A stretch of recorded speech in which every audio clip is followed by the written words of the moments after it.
The hottest pop culture stories of the day. Like, did Taylor Swift actually know she was being called dragons? Plus, Jennifer Aniston's boyfriend is making the rounds, and I saw it on the treadmill today and almost sent Mike a video.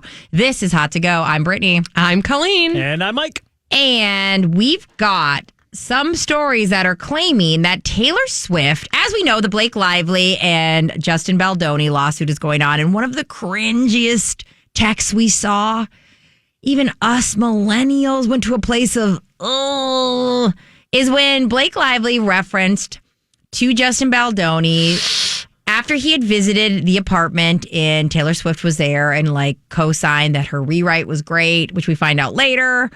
Blake Lively had actually asked her to just do that without reading the co-sign. No, I hadn't even read it. Well, the dragon thing was actually maybe possibly already said to Taylor Swift. There are text messages that are kind of like redactions here and there. But if you read these, it would imply that Taylor Swift actually understood that she was referenced as a dragon. Okay, I need to know exactly what they said because I don't want to believe in a world where Taylor Swift co-signed on that. Okay, so on being called a dragon, I guess is what I'm saying. The text messages were, I'm not okay. I can't breathe. I'm obsessed with you. I have never felt more like Khaleesi. I have dragons. Oh, so that's what Blake said. To Taylor. Blake said, oh my God, I can't breathe. I'm obsessed with you. So this might have been then after Justin Baldoni was there and maybe they'd talked him into something. And then she said, except my dragons are bred with Cersei herself. And then this is a guess from Taylor Swift. I'm just picturing you muttering Dracarys and then a fire off those texts to Austin. So apparently the infamous Khaleesi text messages that Lively sent to Baldoni referencing Swift and Ryan Reynolds as her dragons, later they claim didn't sit well with Taylor Swift, but it looks like it's a reference that they had between themselves. Now we're on to some the conversation that we're seeing later is a little bit unsure if we can rely on these from being from the actual, this, we kind of enter a realm of now, are these real texts? Have you seen the Dumois stuff, Mike? No, I've not. Well, then we have alleged text between Blake Lively and Taylor Swift. Now, this source feels less reliable, but here's what they allegedly said. That's what's wild about this entire thing. This is Blake. Everything is in their own words, Taylor. It's the only way to beat liars and hypocrites. Blake wrote, can you imagine feeling as confident as these predators that you're going to always get away with it? Him accepting an award as an ally for women and Scooter going about the world as his head held high as he co-owns and funds a crisis PR company that silences women. Taylor wrote, it's like a horror film no one knows is taking place. Yeah. Ooh, okay, so here's what I find really interesting about this. We're deep in the weeds right now of their friendship. Yeah. Because clearly, so the one thing I have to keep reminding myself is, and I'm not saying this just to defend Taylor because I would lay down in traffic for her. Yeah. I am saying this because I think it's important to remember this when you're reading these contextually, that Taylor Swift is getting the story from Blake Lively's experience. Yes. So Taylor does not have her own experience with this. No. This is all like any bestie telling another bestie how it is and how it's going to be. Yeah. So she's coming at it as a third party, but one who's definitely, her opinion of it is colored by her friend. And her own experience. And that's what I was going to say. So she's hearing what Blake is saying and she's relating to it because, and Blake is probably also tailoring the story for Taylor in a way that Taylor will hear it as being similar to her story with Scooter Braun. So now this is a bonding thing. The two of them are going to bond over these men that are, have done them wrong in some way, shape, or form and are still trying to kind of garner the public favor, et cetera, et cetera. So you hear that in there, and then they're doing a thing that besties do. Like when I hear that whole like dragon thing and Khaleesi, I didn't watch the show, but I would totally do that with my bestie 1,000 about another show, right? Like we would do that back and forth, and it would be like, yeah, stick it to them. Yeah. And it still doesn't mean that Taylor actually had a real view of what was actually going on. No.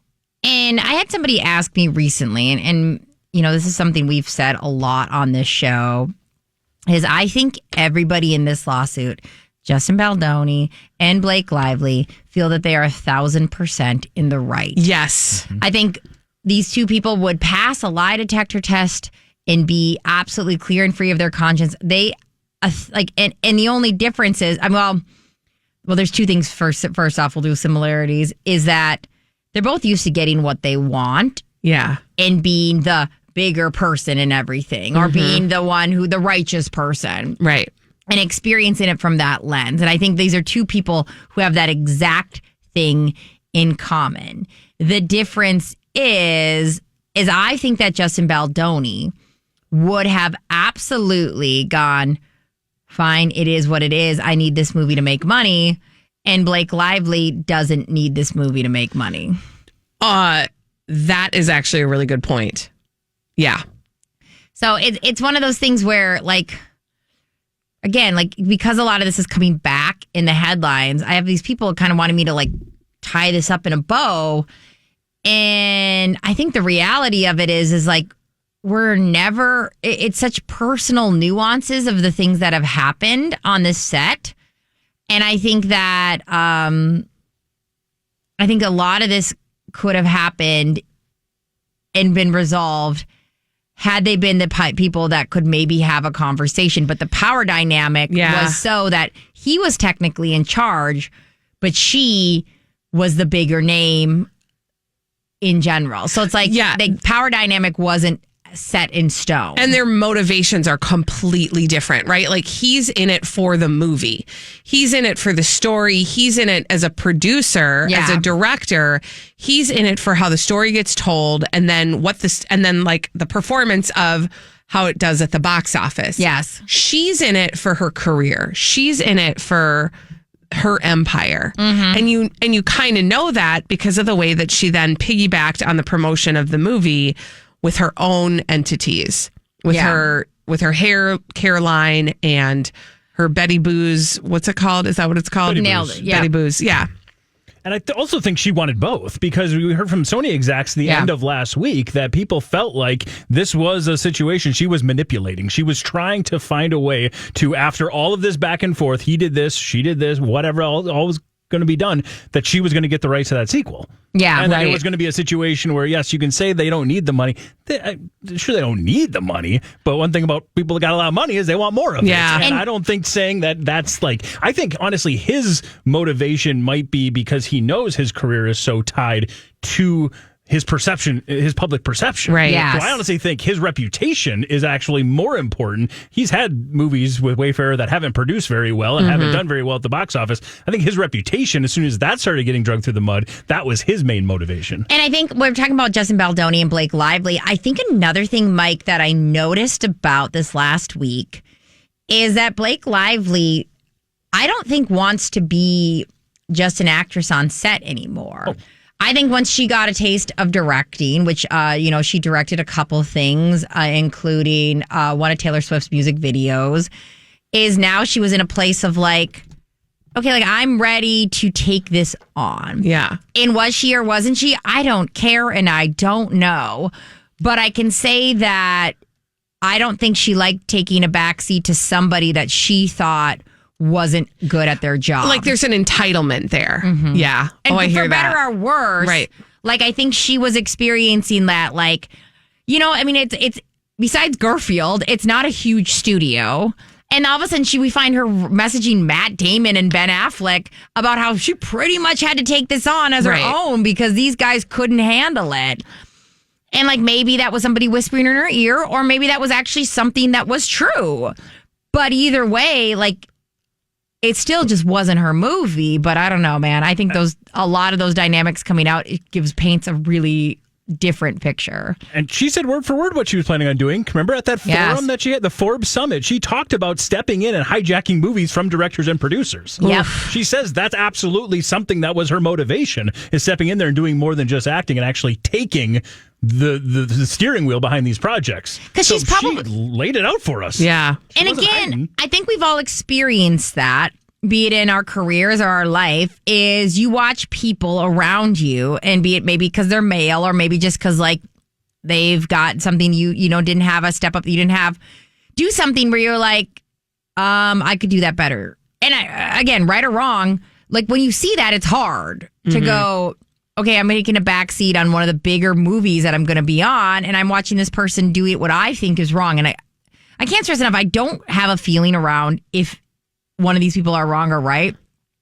It's just lately I've been painted a different picture more than the emotional affair that I initially thought this was.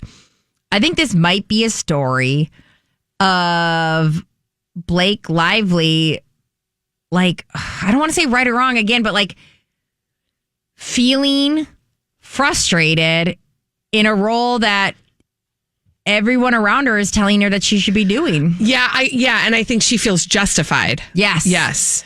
Yeah. Okay, today at the gym, Mike, I look up. There's Jim Curtis, the one, the only, Jennifer Aniston's hypnotherapist boyfriend. Who's definitely not AI. He's definitely not AI. He's real. Not artificial intelligence. Do not believe that. And if you follow him on Are people socials, saying that? I am. Okay. If you follow him on Instagram, you realize, this is just an AI bot. Okay. Jim Curtis is all AI. It literally couldn't be more AI. Like, it is what AI is made for, is motivational things that like actually pump me up. Well, Jim Curtis was making the rounds, which is crazy because he was on the Today Show. He's got a book that's coming out. And I can't stress enough, again, sometimes it's not who you know, or not what you know, it's who you're dating, because the book is called Book of Possibilities. And the headline that when I looked that sounds up, like a Disney theme. Sorry. Doesn't it? Book of Possibilities. The Book of Possibilities. The Book of Possibilities. One of the things I saw when I was watching a little bit of this today was manifestation. That was one of his topics. Hey, you got to manifest the world you want. To which I'm like, this book exists in about 70,000 forms. Yeah. Nothing he said. It's called The Secret, and we did this in the early aughts. I'm just saying. The Secret. But yeah, one of the other things that they finally were like, okay, we talked about your silly little book. Let's talk about what you really got on the show for.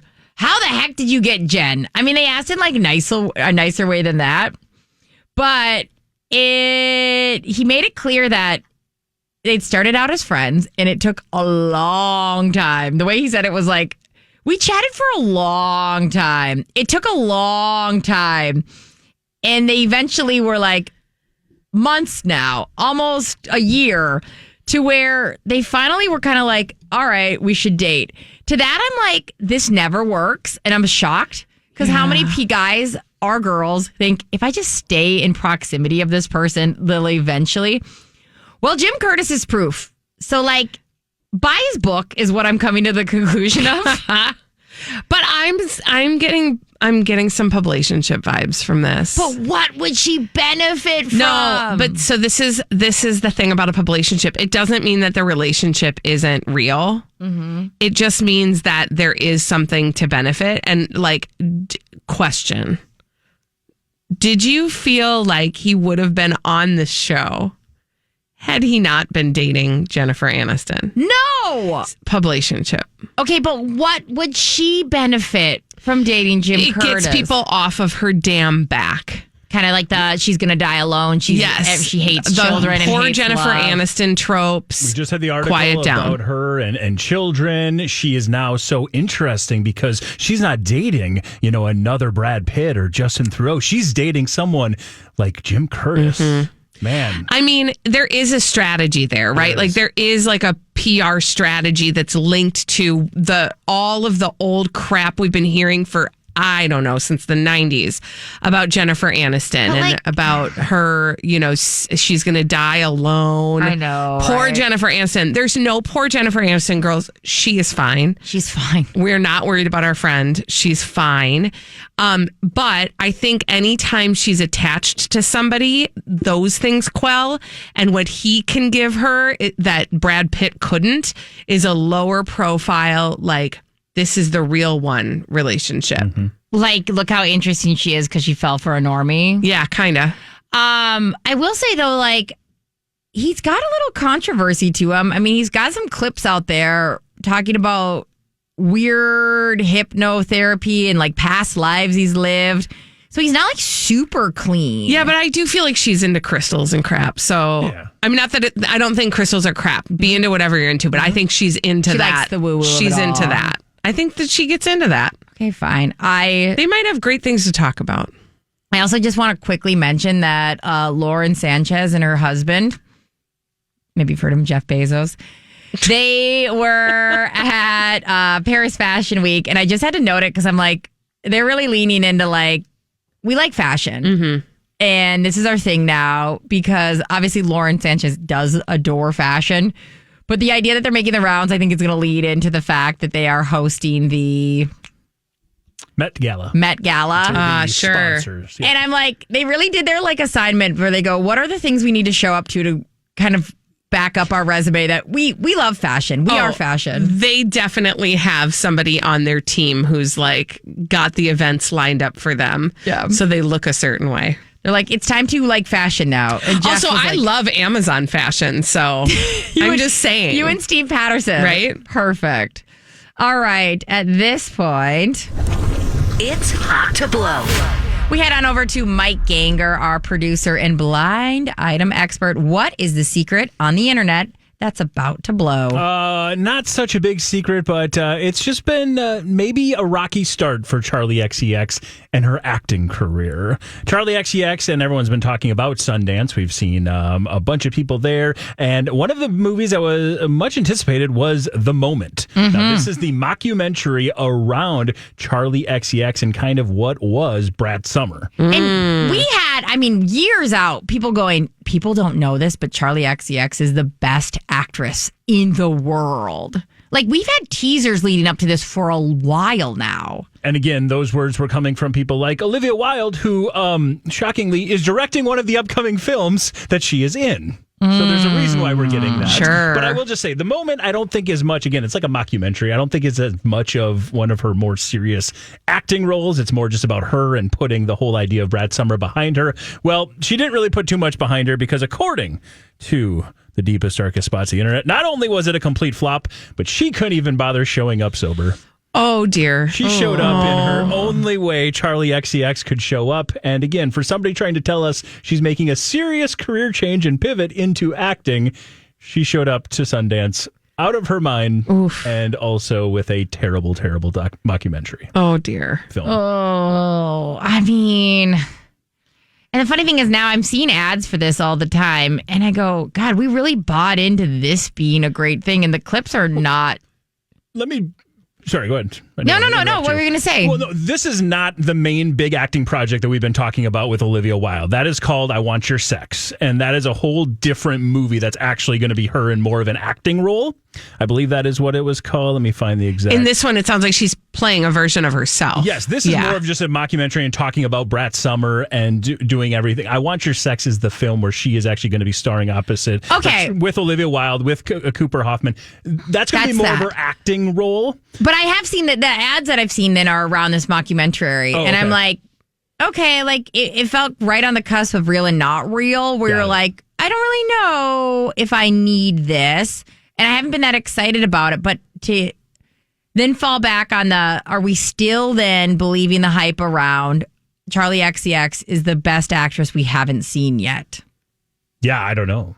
That's what we're going to decide because she's got 5 other projects in the works. I will hate watch all of them. And I will say she crushed SNL. That was the one big thing. Yeah. One big reason why we were all pretty excited is she was wonderful on SNL. And again, Olivia Wilde had amazing things to say about her. Listen, prove it. I can't wait to see.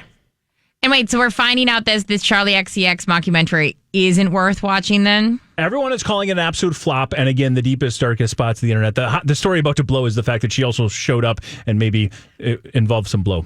Speaking of blow, I was going to say. So, yeah, she was skiing in Utah before showing up to this Sundance. So, I mean, and like the thing is too, like that's what her, that's kind of her bit, right? Not if she's saying she's going to get into a serious acting role and make a pivot in career, because that's kind of what the whole idea of this mockumentary is supposed to be, putting Brad Summer behind you. Yeah. I don't know if she did that She's going to have to pull it together. Yeah. Yikes.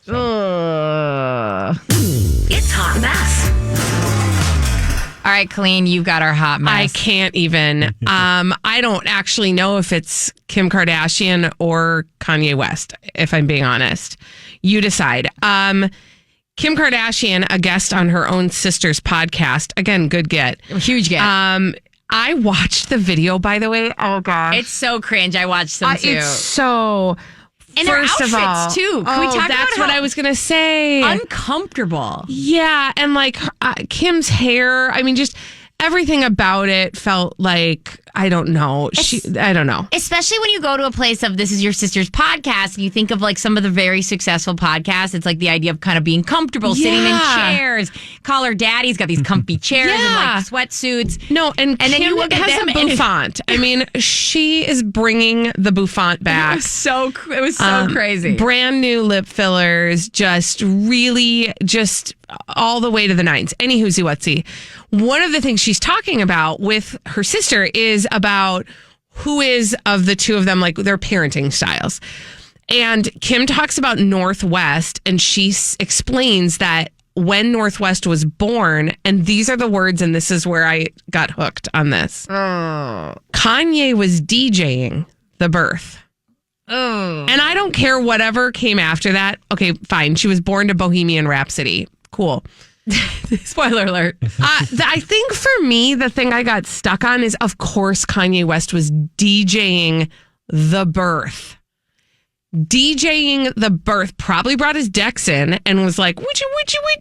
Like, he took that seriously. Not like my husband, who I was like, please change the song and hit the next song. Like, that's what my husband did. Yeah. By the way, I was giving the birth, which meant I was calling the shots. Yeah, and you get the attention. It was my music. Yeah, and you get the attention, and it's not like, hey, noteworthy that Matt was pushing buttons to play music that you picked. Yeah, but Kanye West was clearly trying to come up with the life soundtrack for the birth, which that is hot mess. I cannot. I mean, okay, I will say this, though a time that I couldn't have had a better birth partner than Gogo's dad, Justin, because Justin is somebody I can read like a book. And I said, when they said the baby's coming out, and I said, you look and you tell me, because I don't believe these nurses were all super positive. You're like, I need he had a reality. Because it wasn't even like he had the option. I said, you look, like, I'm going to look at his face. Because all these super positive nurses who were there to be like, it's coming, don't worry. I'm like, I don't believe you. Like, I'm pushing and everything hurts. I want to see Justin's face. Yeah. So I said, and he didn't even hesitate. Went down there and he's like, no, Britt, it's actually coming. Like, and then, the thing that we don't know is like they come out a little bit and they go back in. Which is why I said no to a mirror. I did. Because I was like, I like progress, and I knew that was just going to really throw me off. It's like getting your car out of a snow pile. You have to like back and forth it. And I didn't know this, but he was like, oh no, it's back in. And I was like, oh my God. And the nurse was like, no. Like, but I needed Justin's face right there. I needed to see his eyes and know that baby was coming out, and that these cheerleaders, though they were lovely and needed to be positive, I needed, my very, very, like, this is how it is husband at the time to be like, this baby is coming out. I didn't need him going, okay, this one's for Go-Go. Yeah. By the way, Mike, are you okay? I just found out what I'm going to be doing when my wife gives birth. Yeah. Because Lord knows it ain't going to be what Brittany was just talking about. Mm-hmm. So I think DJing on the other side of the room sounds like a blast. Yeah, just remember who's calling the request line. Well, yeah, okay. It's either that or I'm going to be laying flat on the floor. So they know how to deal with you. They'll know how to deal with you. It's funny how sometimes it just isn't what you need, because I have a feeling Sarah's going to believe the nurses. I didn't believe them. I needed Justin to tell me what was happening. I needed eyes on somebody that I could read. I'll tell you what I did not need. Kanye West. Anywhere near it. Playing Bohemian Rhapsody. Also, no. Mixing it stronger. I mean, I'm sorry, but we all just everybody has something in their mind that they think of when they hear Bohemian Rhapsody. And for me, it's Wayne's World. And that's not what I needed in the moment. It's also it's just so Kanye to be like, hey guys, I'm going to figure out a way to get all the attention on me. Done and done. Like, I've been there. My sister's had big birthdays and I've somehow made it about me. Like, I get it, Kanye. But like, give Kim something. Give her something. Like, all the things I want to know about. Like, how many days in advance did he set up? Because it wasn't a one-day thing. No.